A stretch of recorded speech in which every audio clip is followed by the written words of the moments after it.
Hi guys, and welcome to another session of Honest Talk About Women, where you'll learn tips, tricks and strategies on how to navigate the minefields of dating and relationships. Don't forget to hit the like button, subscribe to the channel and comment in the comment section. It all helps with the YouTube algorithm. Let's get right into it, guys. So this one is about having kids. They're a great leveler. So they make you very humble once you have kids. But before we get into that, let's go through some of the trends. So at the moment, a lot of people are deciding to live by themselves and not have kids. And you see population declines in quite a lot of countries around the world. And if it wasn't for immigration flows, for those countries that are dependent on immigrants or a workforce, then it would be a very different story. So countries like Japan, South Korea, China, Germany, Italy, they're all on population decline because people aren't having kids, or their birth rates less than the standard 2.4, and their population is declining. So it's a big concern because it has economic impacts of who's paying, the workforce that will be paying for the future infrastructure of the country. So what I want to get out on this video, guys, is kids are a lot of fun and they're worth having. I've got two myself. But it's going to be organised, okay? Because the last thing you want to do is have an accidental child, because it takes a lot of effort and planning to bring up good kids. And the last thing you want to do is have a child with someone who doesn't want to have kids, or is not mother material, or is not stable both mentally and physically, and it can be a complete disaster. So guys out there, don't get tricked by a lot of women who some may have a biological clock ticking and want to have kids. And I've got a video out, bedroom intimacy, about a friend I had who went to the pub one night. She was lonely.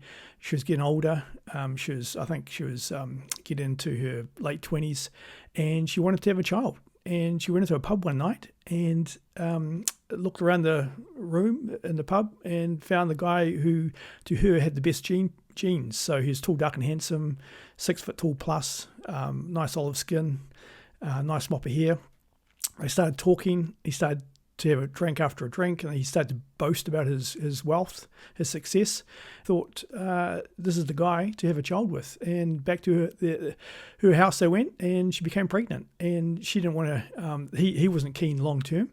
And so she brought up the child herself, and she hit him hard, very hard, for child support payments and other payments associated with bringing up a kid. So the average cost of bringing up a kid is about $250,000. I think that's gone up to about $330,000 now. It's because during the COVID, the cost of living went right up significantly. So the costs have increased, and it's not to be taken lightly, having kids. And there's no excuse, guys, for women that say, I accidentally got pregnant. There's about 17 plus contraceptive methods out there, and a lot of them are freely available from family planning services. And there's no excuse to get accidentally pregnant. So be that in mind, guys. When you have the urge, make sure you have the precautionary processes in place, because just one night can cost you $250,000 plus for the rest of your life. And that's just the basic costs. They can go other costs on top of that too. So be very, very careful, guys, when you engage with someone physically, what the trust level is like. So the best way to have kids, guys, committed partnership between a husband and a wife, and that usually leads to marriage, because marriage strengthens the bond, or should strengthen the bond of that relationship, and there's a responsibility involved because two people are getting together and they want to cement it with the institution of marriage, and they want to have kids. So that's basically the reason why we have an institution of marriage, is to create stability and have a better society in general, because the stats with two-parent families are a lot higher in terms of success rate than a single-parent family. You look at all the people in prison, you look at a lot of the violence that's committed in society, a lot of the drug overdoses, a lot of it's caused by kids who may have not felt loved and come from single parent families. So once you do find a good woman, and there are good women out there, and it is a rewarding experience if you find a good woman and you settle down and you have kids. It's a pretty exciting time in your life. Once you do find a good woman, you've got to work out the number of the kids you're going to have, and you got to think this through carefully, guys, because people may seem great before having kids, but after they arrive, there's a whole host of issues that pop up that were unseen at the start. And one of the biggest ones is sleep deprivation and getting the firstborn into a routine, which is absolutely crucial, because without a routine, they can be all over the place, and that can lead to them wanting milk at 2 o'clock, 4 o'clock in the morning, crying throughout the night. And it can lead to sleep deprivation, and all sorts of things can spiral out of control. And some people suffer postnatal depression. There's a whole can of worms associated with that. So be prepared, guys. And because once the baby comes out, there's no putting it back in. It's out for life, and it's a lifetime commitment.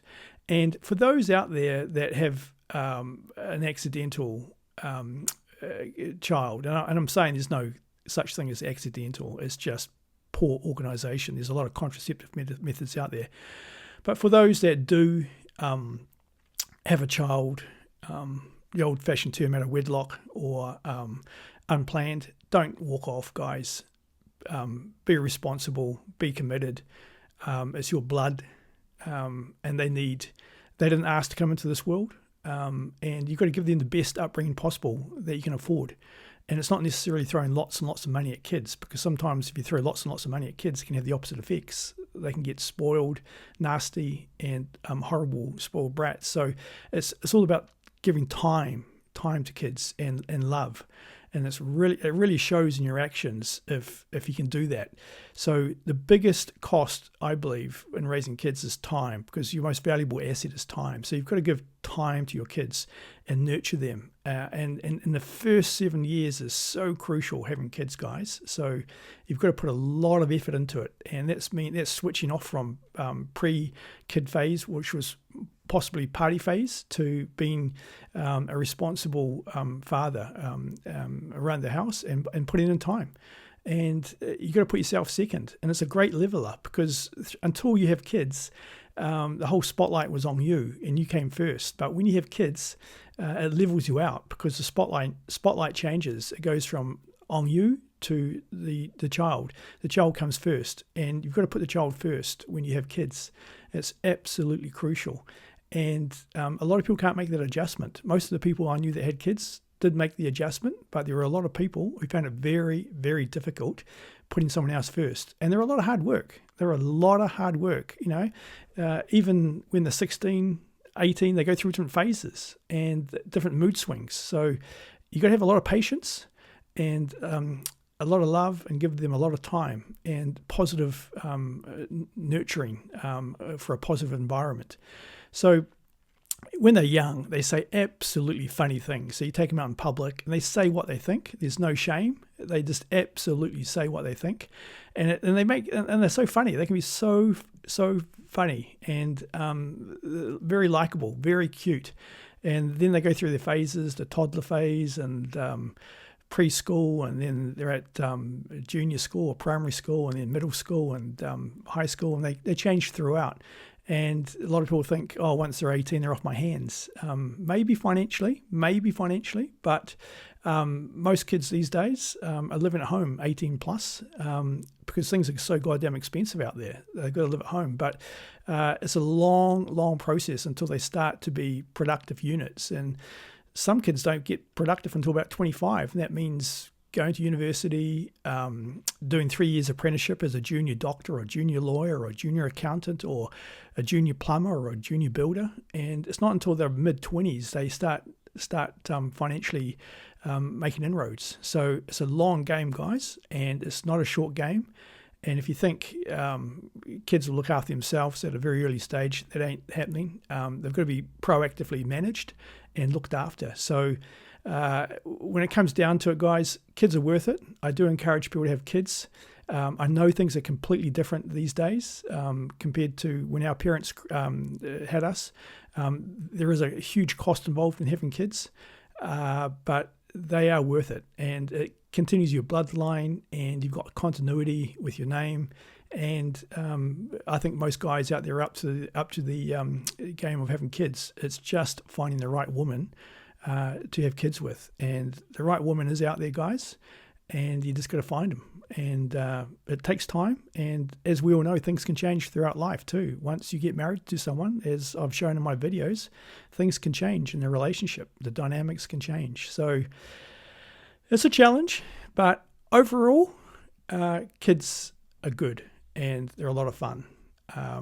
So that's my point for today, guys. I hope you got something out of it. If you're thinking of having kids, don't forget to hit the like button, subscribe to the channel.